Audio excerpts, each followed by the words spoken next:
The wonderful Owen Jones came out with a fantastic article entitled "Centrists Attack the Left, but They Are the True Ideologues." Now, since we centrists are currently the target of a frankly ridiculous amount of vitriol, I thought I would take the time to correct some pervasive myths about centrism. The first error is in the title. If you're going to call someone an ideologue, you should be able to name the ideology, or at least describe it. For more information, see my video on ideology, but basically you would need to describe the framework or system that generates the ideologue's positions on specific issues. You would need to show that the ideologue in question is following a dogma rather than thinking for themselves. And centrism is not an ideology or a dogma. It is not a prescriptive doctrine of any kind. And yes, we do attack the left when they are wrong, and we attack the right when they are wrong. That is what centrism means. I won't go through the whole article because it's embedded in a specifically British context, but the broader attack on centrism is something that I think is worth commenting on. It's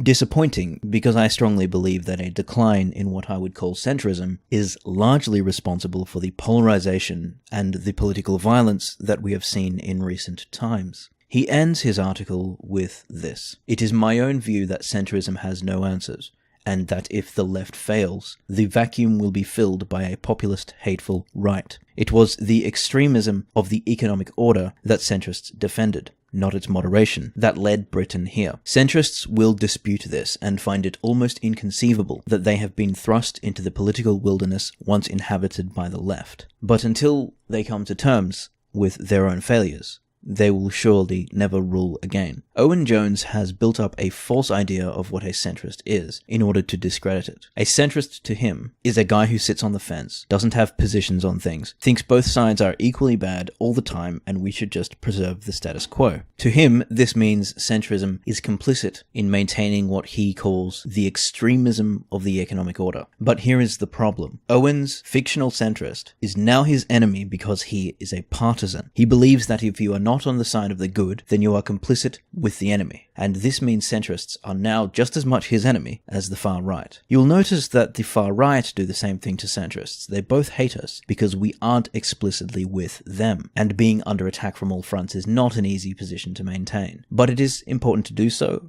and I will explain why. Centrism is not an ideology. It does not prescribe positions. There is no system or framework that generates a priori diagnoses of social problems and their solutions. Centrism is an approach to political issues. It's an attitude of pragmatism and openness. On any given issue, both the left and the right could potentially be correct. We in the center hear both sides out and then align with whichever one makes the most sense in that particular moment on that particular issue, and we might switch sides on other issues. There can be no centrist party. Centrists in an electoral context are what you might call swing voters or independent voters, the ones who aren't tethered to one side or the other, and who follow their individual principles rather than the interests of a faction or a side. The center is not a fence that divides a field, but a bridge that connects two islands. It is the means by which the best and most effective ideas on both sides can be synthesized in a way that is most useful for society. Centrism is not about sitting on the fence, pretending both sides are equal. Centrism is the willingness to, once in a while, cross the bridge and see what the other island has to offer. It comes from the fundamental understanding that neither side is inherently right or wrong, moral or immoral. The virtues of each side come not from their intrinsic properties, but their instrumental value in problem solving, which is contingent on the problem at hand. This is a premise many reject, which is primarily where the resistance to centrism comes from, but they reject it because they are partisan, and often ideologues, who have decided one side is objectively superior to the other. I'll take some examples from Owen's article. In this centrist worldview, the xenophobic, racist, or indeed fascist right are deemed to be politically and morally equivalent to the radical left. Well, not necessarily. To a centrist, neither of the two sides are inherently more correct or righteous than the other. It depends heavily on the circumstances and the context. In some situations, I'll side with the left, and in others, I will side with the right. It depends on my individual desired ends and what I consider to be the most effective and acceptable means to reach these ends. So in this sense, centrism is a very individualistic approach to political issues. Last November, the comedian Trevor Noah warned anti-Trump protesters not to to become the hate that you're protesting against, as though anti-Muslim hatred and the passionate repudiation of it were somehow morally comparable. Statements like this demonstrate what happens with a lack of centrism. For Owen, there is no debate. There is the right side and the enemy. But see how he has structured this dichotomy as though there is one side that is clearly morally superior to the other, which in this case is just contrary to reality. For the last 6 months, left-wing protesters have consistently been the instigators of violent altercations, and we criticized them rightfully back then. Now the alt-right retaliate,